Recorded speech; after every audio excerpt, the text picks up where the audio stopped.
వివాహము, ఉద్యోగము, సంతానము, అదేవిధంగా గ్రహదోషములు, గ్రహచార దోషములు, శని దోషములు,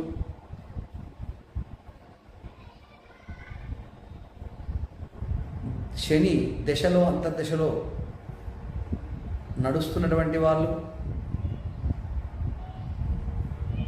అందరూ కూడా తప్పనిసరిగా స్వామివారికి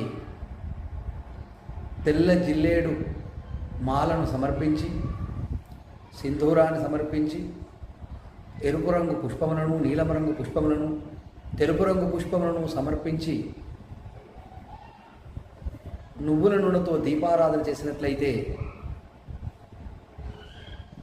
సకల బాధలు తొలగిపోతుంటాయి, సకల శుభాలు కలుగుతూ ఉంటాయి. ముఖ్యంగా ఈ హనుమత్ జయంతి రోజున ఎవరైతే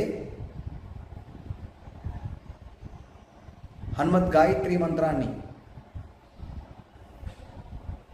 5 సార్లు పఠిస్తుంటారో వారందరికీ కూడా శ్రీ ఆంజనేయ స్వామి వారి యొక్క అనుగ్రహం వలన సకల శుభాలు కలుగుతూ ఉంటాయి.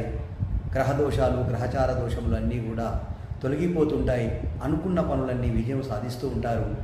మరి ఆయురారోగ్య భోగభాగ్యాలు కలుగుతూ ఉంటాయి. అందరూ కూడా